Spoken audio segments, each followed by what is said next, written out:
Hey, just want to wish all you guys locked on a blessed and, of course, a productive one today. Again, raising the awareness, Pink October Breast Cancer. Hey, for cancer prevention, early diagnosis is important. For a better cure, always consult a doctor. So here's why I was talking about the melons. All right. So shout out to all ladies always doing your self breast examination. I know most ladies are never afraid to run to the hospital, especially when they feel some, that lump. Also, as long as it's not good, whatever the case may be, all right, relating to breasts or any part of the body, unlike some fellas just play macho. Anyway, welcome to another edition, Miss Wilson. And of course, like I've been mentioned, folks, she's here with her guest. So you can check us out on Facebook. All right, 88.5 Soufriere FM on Facebook. All right. Shout out again, big up to all you in Radio Land, all you in cyberspace locking it down. Again, welcome, Miss Wilson. Take it away.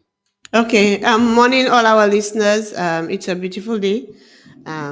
We have been having some very good activities around the island as it relates to breast cancer, because October is Breast Cancer Awareness Month, and we're hoping to create a little bit more awareness as it relates to our ladies and, of course, our men, because men do get breast cancer also.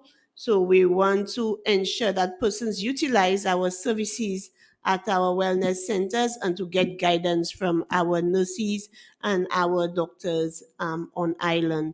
Don't be afraid. We want persons to take charge of their health, and that is why we want to create all that awareness. So with me is a very, very, very good friend of mine. She's a sister of mine. And, I think last 2 years, it was the past 2 years, I had a very close friend of mine on the radio program. I do not know if you remember her, teacher Julie. And we had Chanel. Yes.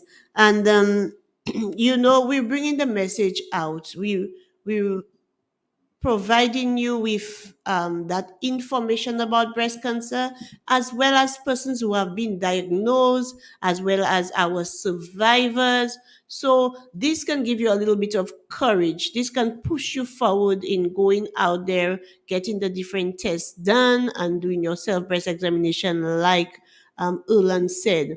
So without further ado, I would like our guest speaker to introduce herself and to guide us through her journey being diagnosed with breast cancer. So, Janice, you can go ahead. Good morning, good Yes. morning. Good morning, good morning. Thank you for having me. Erlan, this is Janice. It's nice meeting you. I'm on the show with you today. Why are you wearing orange and not pink? We can't hear you. Let me double check. Can you hear us? I can hear you. Okay, very nice, very nice. Go ahead. I was saying, thank you for having me. Sister Louisa, Erlan, it's a pleasure having me as your guest. My cancer journey has been, I will not say difficult, it has been very smooth sailing. Thank you to my good friend Louisa and my cheerleaders in the background, my daughter, my friends, my partner have been very, very, very supportive. I don't know where to start, but sometimes when you overseas, most people think it's greener pasture, but most of the grass that's on the ground is not the actual grass that we have walking around on. It's grass that it's artificial grass that they have. So people think every time winter, spring, summer, every time they see grass over on the other side, they actually see green, and they think that it is greener than the place that they are. But I am speaking specifically about St. Lucia, because every time you see someone on a field or at a playground or in a park, you see green. So they think that the grass is actually green, but most times it is artificial grass. And I've learned to appreciate St. Jude Hospital even if St. Jude's Hospital is at a stadium. Um, I had an experience with my daughter in St. Croix when I took her to the doctor. We went very early in the morning, and we did not leave there the following morning until 8 something in the morning. So we spent more than 24 hours at the hospital just because she was vomiting. We went there and we spent more than 24 hours at the hospital.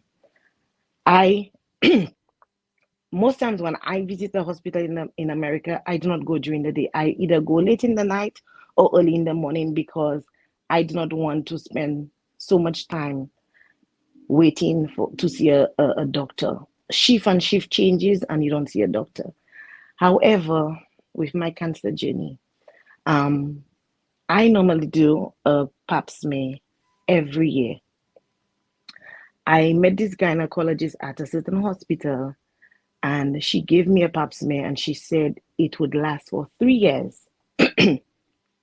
So when that 3 years was coming to an end, so I saw her in 2020 and the third year was ending in 2023.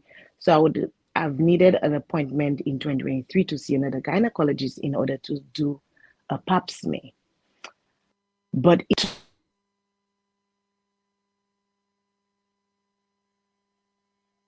connected. Yeah, something. Okay, she's back. Are y'all hearing me? Yes, Yeah. yes. Okay. So it took me more than a year to see a gynecologist. Not more than a year. It took me about 3 years. I actually wanted to see a gynecologist so I could have done a mammogram because I turned 42 years before my scheduled pap smear. So I needed to see a gynecologist in order to do a mammogram. It took me 3 years, almost 4 years to see a gynecologist. So every time I go to my physician, he gives me a referral to see a gynecologist. But it is so difficult to see the one that I was seeing. After waiting for 3 years, so I turned 40.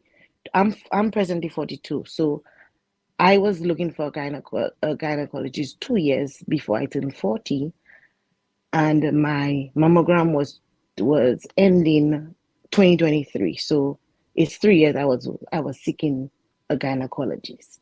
Finally, I got to see one 2024. We did the pap smear, we did all the tests that she had to do. And she said to me, have you done a mammogram? I said, no, actually, I've been waiting to get scheduled to see a gynecologist in order to do a mammogram. And she said, really? I said, yes. So she referred me to a specialist so I can do the mammogram. She tested me. She did the pap smear. She did the breast examination, and she did not feel anything. She did not. Nothing was suspicious. We spoke. I had no signs of cancer. So I saw her in January. I did not do the pap smear, the mammogram until January, February, March. I did not do the mammogram until late March into April. That's 3 months after I saw the doctor, after I saw the gynecologist. So when I did the mammogram, in a matter of a week, I got a phone call telling me that the the results are back. I saw the results, but I'm not a doctor, so I had to go in so that they can read the results to me. So when I walked in, the doctors they had about 3 doctors, some assistants. So they had a lot of people in the room. So I knew something was wrong. Um, I'd already spoken to my friend Louisa, and when I did send her results, she told me there's something there. So I went in with all my faith, with all my confidence. I know there's something, but I am not afraid. So I went in, and they finally said that they didn't tell me I had cancer, but they said there was some lump in my breast and it was very suspicious. So I had to do a biopsy. I did the biopsy 2 weeks after. When I went back to see I was referred to a breast doctor. When I went to the breast doctor, he said where he asked them to do the biopsy, they did it, but there was another section that he wanted the biopsy done. So I had to go back and do another biopsy. I think with the cancer journey, the biopsies were the most difficult things for me because I like to clean, I like to do things, and I have 4 pricks in my breast, and I have to go back for another 4 pricks. It didn't worry me, but it's like how I'm going to wash my dishes, how I'm going to cook, how I'm going to do things because I have bobos all over. But I was strong and steadfast. My sister was around, so it was not very difficult for me. And as I said, I have some cheerleaders that they're very, very supportive, and I thank God for that. Um, so that happened, and I was supposed to go back. So I'm back and forth in with the doctors and the breast doctor and the the people at the mammogram place. I don't know how you call them. Um, so finally, May 31st, I was supposed to go in to see the doctor to read the results of the biopsy now. I normally pray. Well, I always pray. I'm a very prayerful person. So I prayed about it. I had already sent the results to Louisa, my very good friend and sister. Um, then she told me it was cancer. So I went in knowing that I had cancer. But the people that are very close to me, I did not reveal to them that I had cancer. I told them that whatever I had in my breast was cancerous. So when we went in, my friend, my sister, and I, we went in this room to see the doctor. And we walked in, and the doctor saw everybody. I went in very early, but the doctor saw everybody. So I'm like, but I was there before so many people, and my appointment was such and such a time. Why is the doctor not calling me? So finally, he got the courage and he called me in, and I came in with my entourage. When I got in, he started talking and told me he's sorry that I have breast cancer. So I asked, what stage is the breast cancer? He said, stage 2. I said, stage 2. He's like, yeah, stage 2. But I said, I am not surprised because a friend of mine had already told me. When I sent my results, she told me I had breast cancer already. So my two entourage left the room, left me in with the doctor. But I give praise to that because maybe if they had stayed in, I would not be able to ask the doctor the questions that I did ask. And so I'm like, when I went out, I was like, why did you all left the room? He said, but the doctor said that was it. So I said, but I stayed in the office with the doctor so long after you left is because I was asking questions. But honestly, they did the best thing to leave the room. I don't know if they went to cry. None of them have told me why they left the room. I did not ask, and I have not shed a tear since I was diagnosed. Do you all have any questions? Hello? Yeah, No, go ahead, go we ahead. just listen to your testimony. Oh, you're just listening to my Yeah, testimony. go ahead. Okay. For now. All right. Yeah, that's fine. So that was May. So I am seeing other doctors.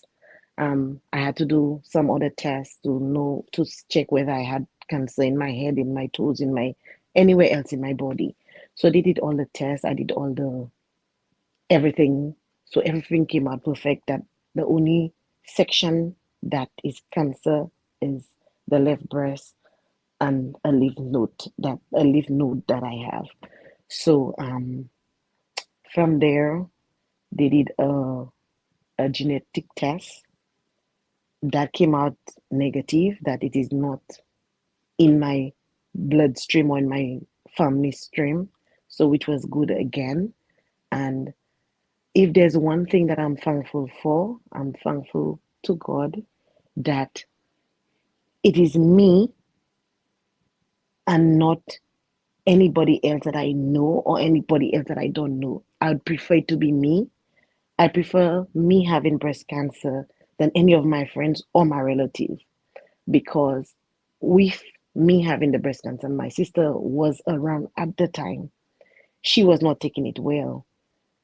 She didn't tell me that, but seeing her every day, I noticed that she was worried. So when I saw that, I started being more cheerful, dancing, singing, praising, praying, doing everything aloud. So I tell her, what is wrong with you? She said, Aveti, ma di merci bon Dieu, c'est ou qui ni, but si c'est moi te haka, fait, fait, deaf announcement, moi. So I said to her, no. Um, God knows everything that He's doing, and even if it has to be a deaf announcement, I am fine with it. And she's like, and from the time I spoke to her, I kept on talking to her every day and being joyous around her, being hope, making her feel there's hope, making her feel like it's gonna be okay. Once I'm in the doctors, even if they take long to do everything will go smooth with me. And she said, I heard her talking on the phone one time and she's telling a friend of hers, me, I was so worried, but the girl is so happy. So I cannot kill myself for her because she is happy where she is. Um, Even when I speak to Louisa sometimes, she be like she never ever see someone claim to have cancer so happy. And I am happy that my friends are seeing me very happy. Um, Anyways, when I was diagnosed, my sister again, she would tell me, don't tell mommy, don't tell my sisters, don't tell anybody. We have to do more things before we start telling people. I'm like, but it's cancer I have already. The doctor says cancer I have. How can I not tell people? So I kept it as okay, I'm not telling anyone. But finally, everybody has to know. Um, so from there, after everything is cleared, I had to see the oncologist. The oncologist is telling me that he's going to give me something to to to stop my ovaries. So after the journey, if I want to get pregnant, I'm like, I'm 42. Cancer is people, yes, people survive cancer. Different people survive it differently. However, I'm 42, I have one child already. If at my age I found a husband or I get a husband that wants a child, it's okay for him to have gone have child and children everywhere else. He has to accept me as I am. I'm not having any more kids. So if cancer has to put me through menopause, that's fine with me. I don't care. So he's like, are you sure? Do you think that you need to go to counseling? I said, no, doc, I don't need to go to counseling. I know at my age I don't want to have any more kids. So that was the end of it. So he wants to put me through chemo. Now, Louisa put me on the spot and tell me that she wants me to be her guest. However, she said that I said okay, but I did not work with my tripod, I did not work with any documents to call out names of medication and things that I That's am okay, I Janice. am taking. However, they gave me a list of medication that I have to take. I'm seeing that the side effects and I'm asking questions about the side effects and I'm like, okay, how can I deal with that thing and how I'm gonna go through it? I do not want to read too much on cancer. I don't want to be talking to everybody about cancer. I don't want to stress myself. I want to stay just the way I am. I do not want to stress myself. However, things come, people come in, people go. When they find out, they give you information. Those that you know, those information that you don't know. So my sister, she is doctor herself, doctor Facebook. So she would go on Facebook, get things, whoever get cured with cancer, with whatever, she would send it to me. And I'm like, she bombards me with everything that she gets. But that's okay. So I read some, I don't read some. Anyways, before cancer, I have not been eating meat for years. I've not been using deodorant for more than 5 years. I have been eating grass for a very long time. I've been eating healthy. I've not been frying foods at my home for a very long time. I am conscious. I drink a lot of water. So with me having breast cancer, I was on the right path to eating well, exercising, drinking water. In my mind, I was doing everything right. But the doctors don't know how I get it. Um, their suggestion is maybe I got a hit on my breast, maybe when I was younger, or maybe in my old age. I'm young, but maybe while I was older, but maybe something happened in life and it happened that I got breast cancer. But when I look at it, if it's through my eating and drinking, I will not be able to get breast cancer. I don't drink You don't sugars. consume alcohol I don't either. consume alcohol. I don't smoke. Well, my alcohol is probably a glass of champagne, not even a glass of champagne, a quarter a glass of wine for my birthday on an occasion. So I was on the right path in my mind for me not to be sick and yet still be diagnosed with breast cancer. Um, so I tell everybody, everyone is different. My journey might not be Louisa's. Louisa's own might not be Erland's. It might not be my mom's. It might not be whoever that is diagnosed with whichever cancer. We don't know how it comes, as the doctor told me. They don't know how it comes, but it comes. We have cancer cells in our bodies, and things happen. Anyways, I'm coming down to chemo. So they gave me a list of 4 or 5 medication chemo, and these things look so deadly. I'm like, but why, if they know that it's going to do this and do that, why do they give that to people? Why do they kill people like that? Anyways, I prayed about it. Everything that I get, everything that I see, I pray about it before anything. And I can see my first chemo session has been the roughest one that I had. With that being said, it's the first time it's happening to me. So really and truly, I don't know what to expect. I have an idea, but I'm just going through it by God's grace.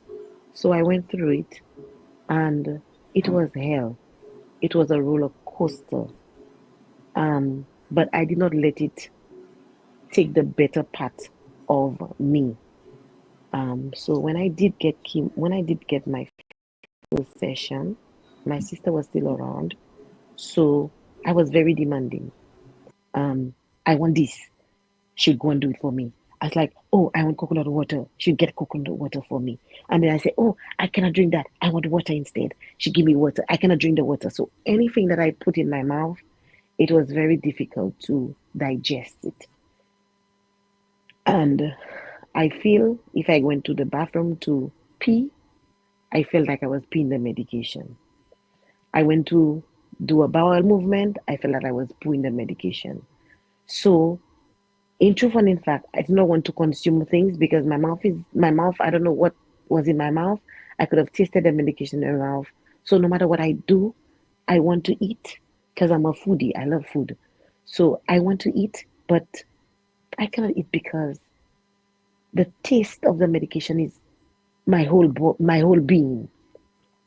So I can remember clearly asking God, but if I drink water, I don't think that I'm going to take that smell, or everything that I do is the smell of the medication I'm taking. So I'm like, you know what? So I'm gonna have to drink water, even if I want to drink it, if I don't want to drink it, even if I don't have the taste to drink it, I'm gonna drink it anyway. So I started taking water, coconut water, but I was being sick, like not sick to be in bed, but I was just feeling sick.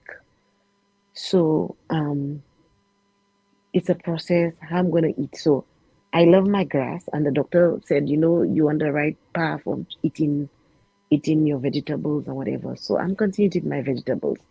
But the grass I'm eating, I'm feeling like it cutting all inside my mouth. I brushing my teeth, I'm bleeding. So I was asking Louisa, but Louisa, when I'm brushing my teeth, Louisa was like, okay, just take the toothbrush and just pass it in your mouth.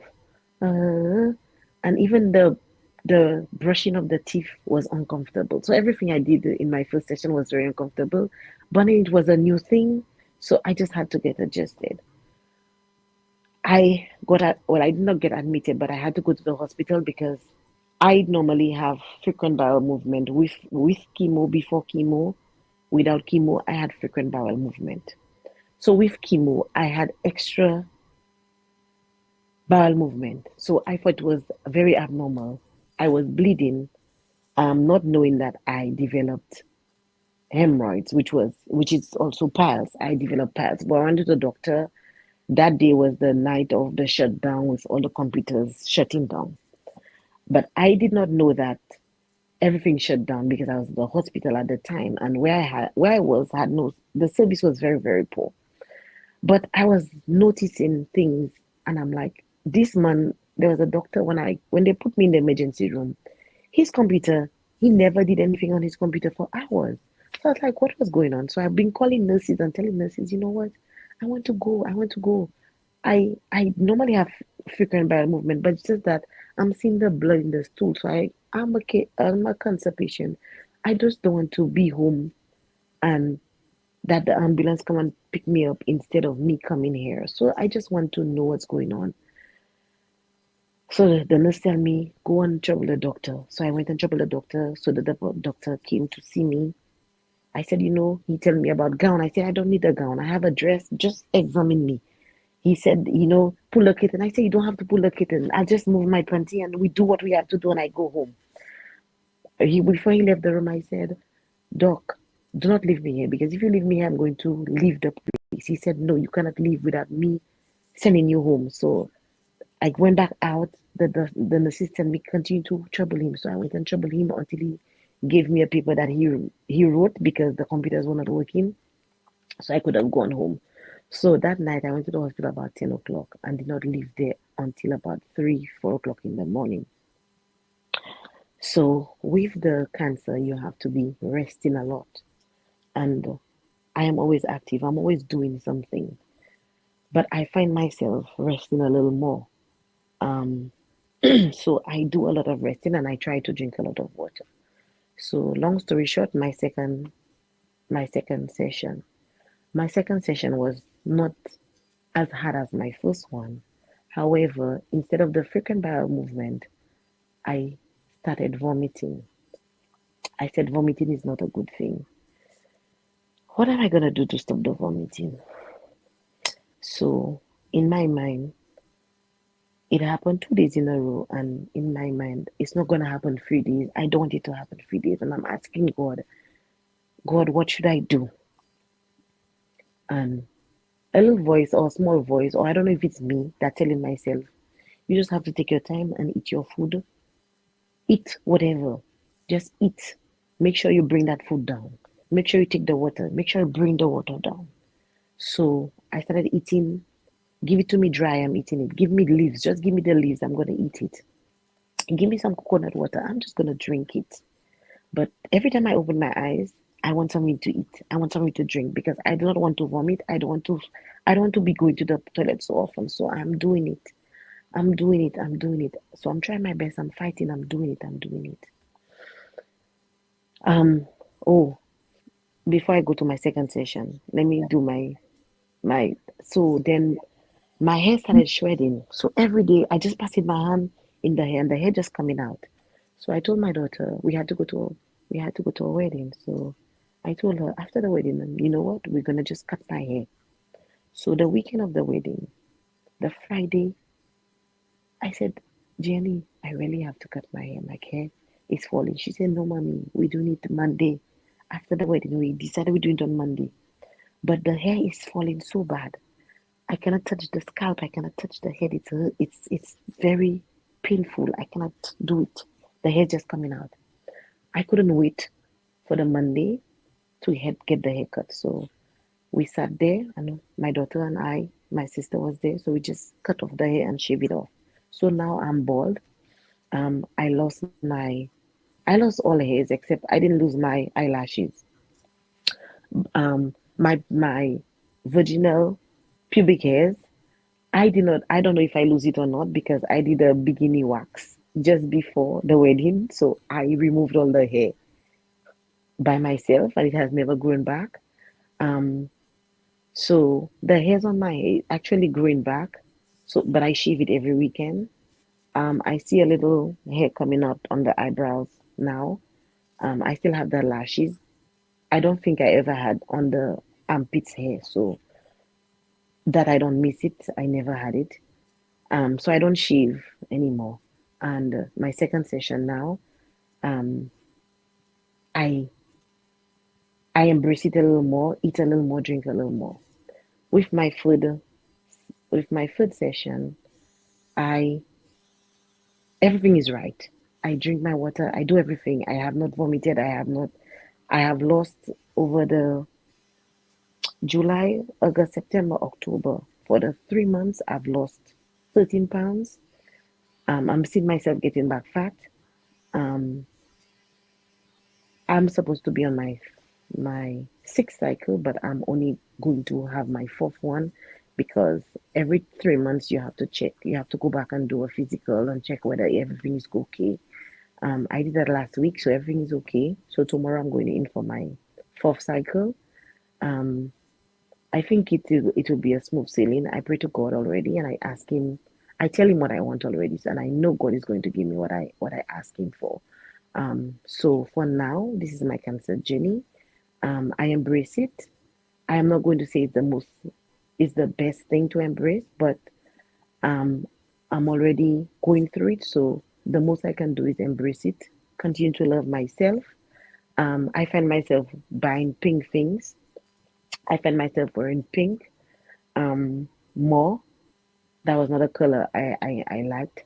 So I try my best to make people aware, to let them know that we all have problems and our problems come differently. I will not say that my cancer journey is a problem, but when you think that you're going through something and you speak to a sister like me, and that sister tell you that she's going through cancer, you would be like, "What? I don't think you're going through cancer because I do everything that I do normal.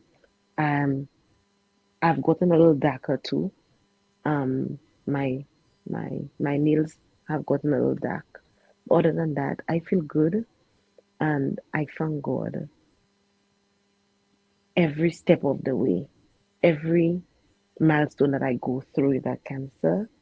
I thank God for it. Um, I also have a cousin that was diagnosed in 2019, 2020 with cervical cancer. And not that I was afraid to tell her because she's big on cancer now. Um, Last weekend, I called her and I told her about it.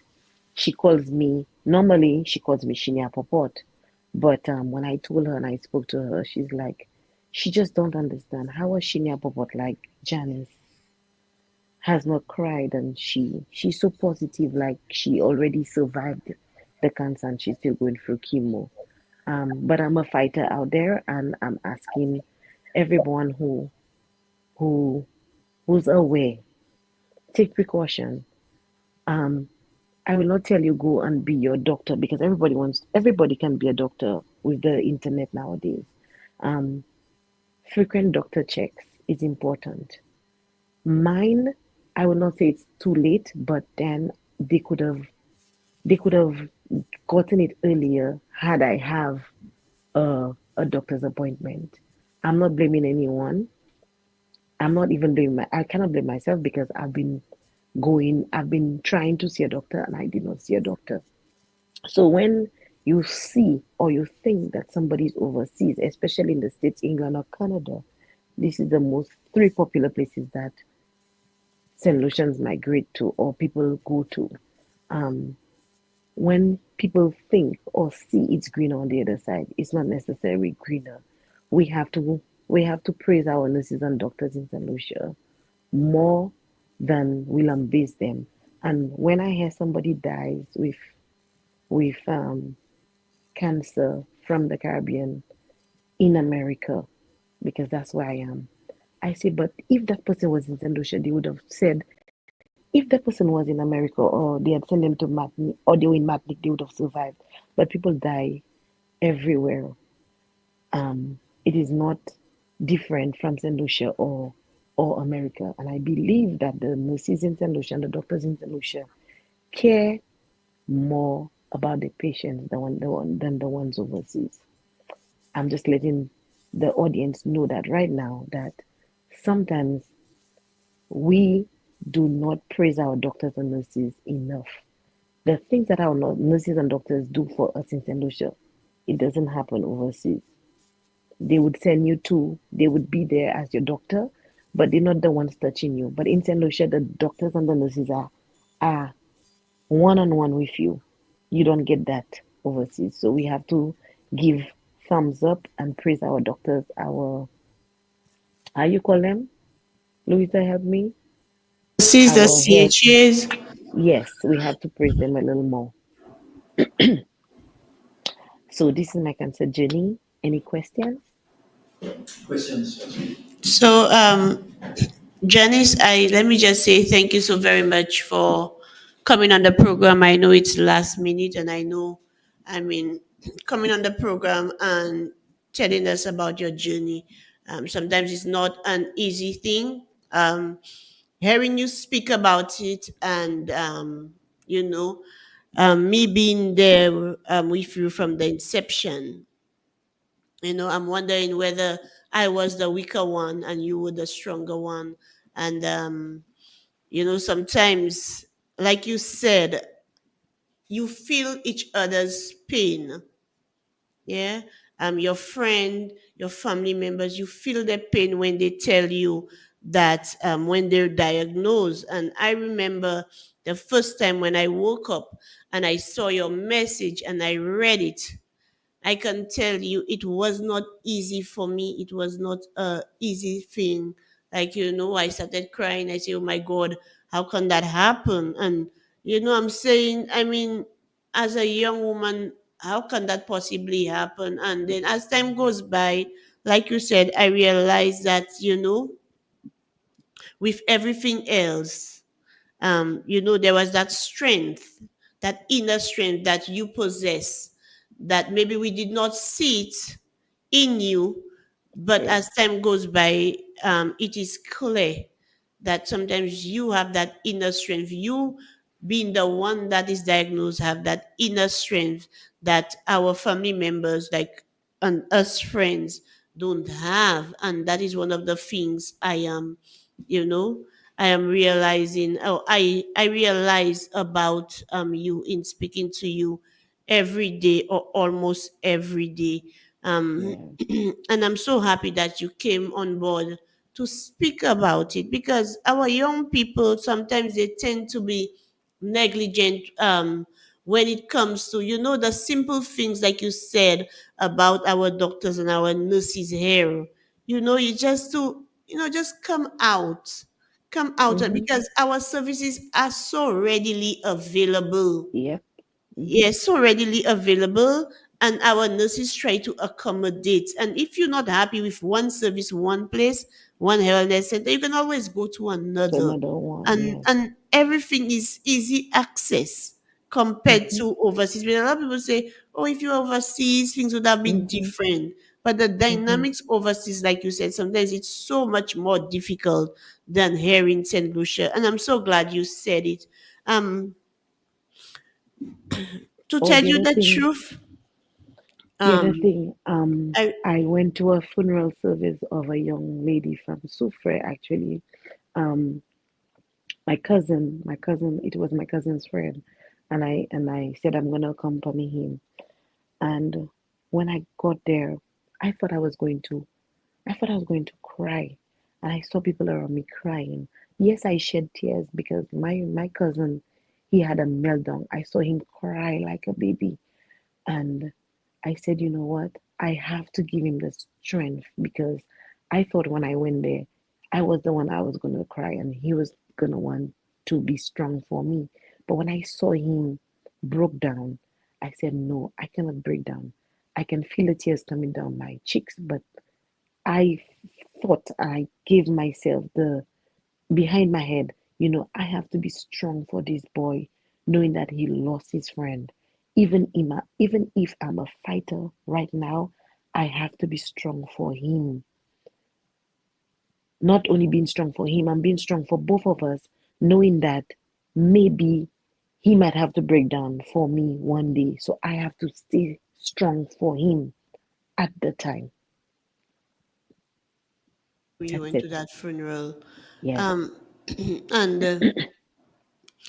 I know that journey is not an easy journey. I can always tell people you have to be in it to know it. Sometimes people tell you about their journey, but you hear it, but you don't understand Understand. and you don't True. feel what it is like. So, I mean, I know what it is, and I can feel it because sometimes when you have close friends and family members going through that journey, I can tell you, you feel the pain. And until you don't feel that pain, you do not understand sometimes. And I'm so glad you said that. I'm so glad you said that when it comes. And I remember speaking to your sister, and she was saying, honestly, Louisa, if it was me, I think I would have, I would have died by now Mm-hmm. compared to how Janice is actually taking it. So I am Yes. so happy. I am so grateful. And I'm so happy you could come on this program and share your journey with our listeners. And I'm hoping this month we have quite a bit of activities all around the island. We're asking persons to look up on Facebook where we have our screening for breast cancer. We currently, on Saturday, there will be one being held at Labry Wellness Center. Yesterday we had one at Lafag Wellness Center. So Saturday the 19th at Labry Wellness Center, they're going to have screening as well as doing the pap smear. So they're going to do the self breast examination as well as the pap smear. And also, if they find any abnormalities, they're going to send you for a mammogram. Let me ask you yesterday, was it well received? Yes, it was well received yesterday. Yesterday we But had about 40 persons coming in, women. but It was well Miss received. Miss And I Wilson. must say thank you to all our supporters who came out from the various communities of Choiseul as well as Soufriere. We had persons from Soufriere coming in to the activity yesterday. It was a very good event. I think most persons came out from that event. Um, it was a long process, I must admit. And like I told them, if you want quality service, you want the nurse to spend time with you, answer all your questions and your concerns, it will take time. And that's one thing I want people to be mindful of. You wonder when you leave the wellness center, especially at these activities, you feel more at ease.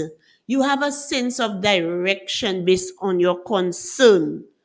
You True. come with one thing and you know where you're heading or where you need to be or what you have to be and at what pace can you accomplish certain things as it relates to your health. And that is what we really want to do at this screening. So on at Lafag yesterday, it took some time, but also persons came out with they had that feeling of some level of satisfaction with the service, and that's what we want. um on Saturday the 19th of October, we're going to have another screening at Labry Wellness Center from 9 to 4 or 3. I'm sorry, I cannot remember. Labry Wellness Center. And October the 20th, we're going to have another screening at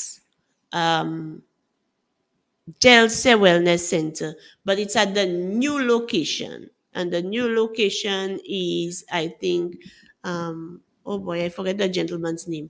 But if you enter Delse and you ask where is the new location of the wellness center, so they have a new location. So 19th Library, 20th at Delse. And you can just look on the Ministry of Health Facebook page.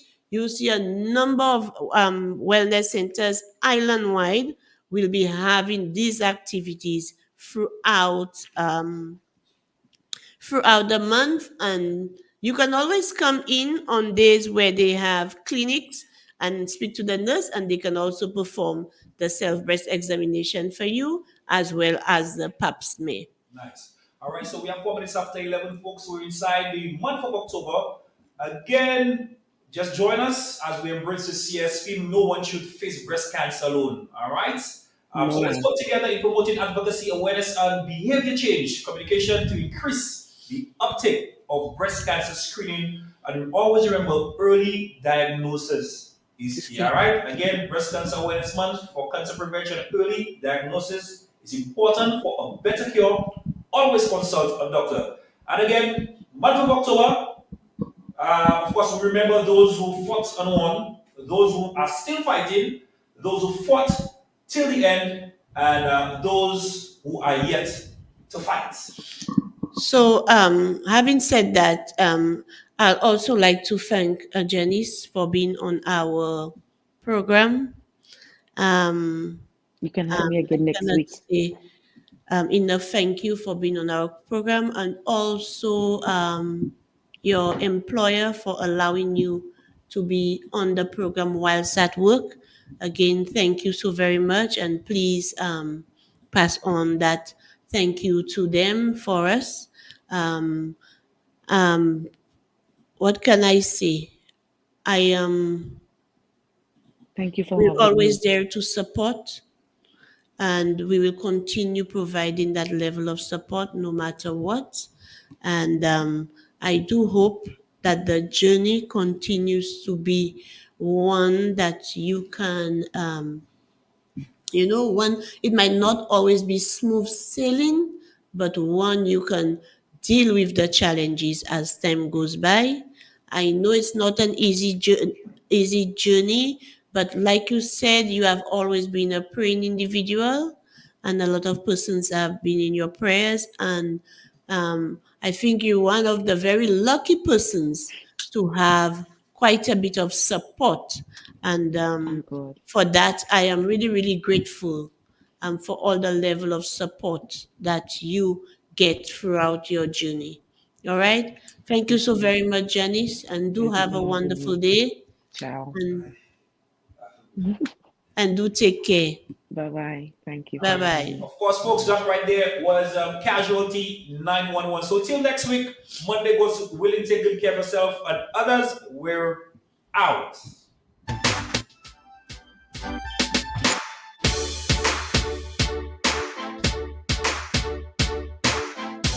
Hi, I'm Donna. I'm a mother of four and I'm happily married. In 2015, I was